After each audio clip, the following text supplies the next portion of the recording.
Maintenant, Wall Street. Alors moi, j'ai pas vu le premier, mais Ah, j'ai moi, j'ai adoré vu. le deuxième. Et alors, bon, bah moi, je trouve que Michael Douglas, il est génial, quoi. Ouais, ouais, Moi, j'étais déjà un grand fan de Kirk Douglas. ouais. Ben, moi, je dois dire que j'ai vu le un et par opposition, contraste, le second me semble moins intéressant. Parce que l'idée derrière, c'est quand même de faire un portrait, une critique du monde économique, de Wall Street et de ses excès, et surtout avec la crise boursière récente. Ouais. Et ce film-là se colle directement sur la crise de 2008. Et dans le premier, il y avait un portrait contextualisé, social, économique.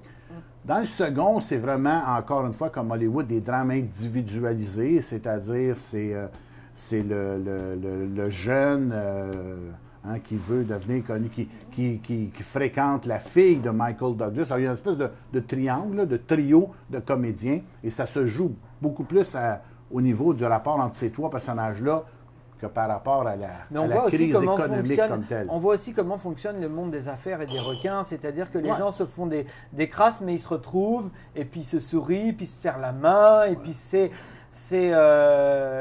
mais c'est les règles du jeu. Ils, Ouais, savent, ouais. ils sont dans un milieu où il y a des règles du jeu, puis si tu perds, tu as choisi. Ouais. Tu as choisi d'aller dans ce milieu, quoi. Ouais. Voilà, c'est... Non, il en reste un petit quelque chose, mais encore une fois, par comparaison, le un était plus strict sur le portrait social et politique. Et notre dernier film, c'est un film qui vient de gagner la Foreign Press Association, donc en principe peut-être un Oscar. Pour les Américains, semble-t-il, c'est un très, très grand film. Ouais. Social Network, Mais réseau pour ceux qui social. le regardent, c'est un peu décevant, je trouve.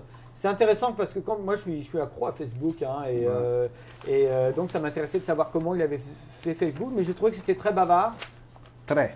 J'ai trouvé que c'était très bavard, j'ai trouvé que les constructions des personnages étaient intéressantes, mais voilà, c'est plus, ils auraient fait un documentaire, ça aurait été mieux. Moi, ce que j'ai surtout trouvé, c'est que moi qui ne suis pas du tout un Facebooker, c'est que Mark Zuckerberg, l'inventeur, est vraiment un être profondément solitaire. Et tu as l'impression qu'il a inventé Facebook pour sortir de sa solitude. Les gens allaient à l'Université de Montréal dans les années 70 en psychologie pour s'étudier eux-mêmes. Lui, il invente Facebook parce qu'il est tout seul, tout seul. Il y a un gars qui, dans le film, dit J'étais ton seul ami. Et là, ils sont en procès parce que tout le film est construit sur un procès avec des flashbacks à partir du procès. Et j'ai l'impression que le film montre comment Facebook, c'est une invention pour sortir les gens, des jeunes en particulier, là, dans les universités, qui ont chacun leur dortoir et leur chambre, là, les sortir de leur solitude et de tenter de les réseauter, un peu, de les connecter un peu.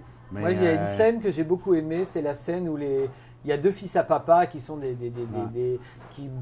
deux enfants deux avironneurs. Voilà, les deux avironneurs qui ont toujours baigné dans l'argent, puis qui ont toujours réglé leurs problèmes par les connaissances à papa et par l'argent.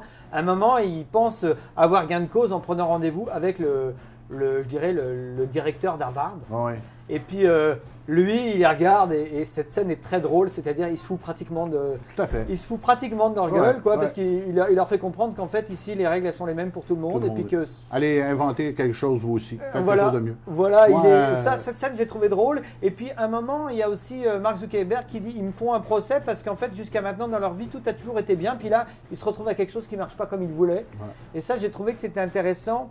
Parce que c'est un peu le problème de Zuckerberg, c'est que quand les gens n'ont pas de difficultés, règlent toujours leurs problèmes vers l'argent, ils ont moins d'empathie, puis ils ont une vie qui est peut-être moins... Moi, ce que j'ai aimé dans le film, il y a des choix de pièces musicales d'époque qui me semblent convenir, et en particulier, la chanson finale, c'est une chanson des Beatles, « Baby, you're a rich man, baby, you're a rich man too ». Et là, on voit une image de lui, et ça dit...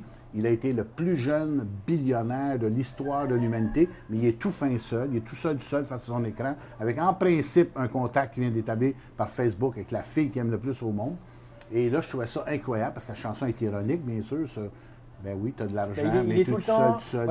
En regardant ce film, je me suis dit, est-ce que ça lui arrive dans sa vie, à Mark Zuckerberg, de passer 3 jours sans regarder un écran? Est-ce que ça y arrive d'aller à la pêche, Non, c'est le nerd absolu. Est-ce que ça y arrive d'avoir une vie normale, quoi? C'est un génie, mais adapté social total. Ouais, alors, donc, je ne sais pas si les deux sont toujours liés, mais en tout cas, lui, dans son cas, c'est clair. Il est à part, encore une fois. Il faudrait faire une suite où Mark Zuckerberg va faire du camping et ça serait peut-être ou un même, film beaucoup plus intéressant. Enfin, il va se joindre à une groupe, à une chorale, il va chanter avec du vrai monde dans un vrai groupe et pas seulement un contact Facebook qui est absolument factice tant qu'à moi. Ouais. Donc, Social Network, non, il va faire du camping dans le parc du Mont-Tremblant. Oui, et il rencontre des ours. On l'invite. Il rencontre des ours. Et là, il va avoir peur pour la première fois de sa vie. Il rencontre des ours et puis voilà. Donc, ça pourrait être intéressant. Quoi. Moi, je trouve que c'est un film à la réputation totalement surfaite et donc j'espère que les Oscars vont trouver le moyen de ne pas les récompenser. D'accord. Bon, ben voilà, on a fait je crois qu'on a fait un petit peu le tour pour les films qui sont sortis en début d'année, en fin d'année. Et puis, on va se retrouver pour le mois de mars maintenant. Oui. Et puis, on vous souhaite un bon mois de février. Puis, à très bientôt. À très bientôt. Au revoir Pierre. Au revoir, Nicolas.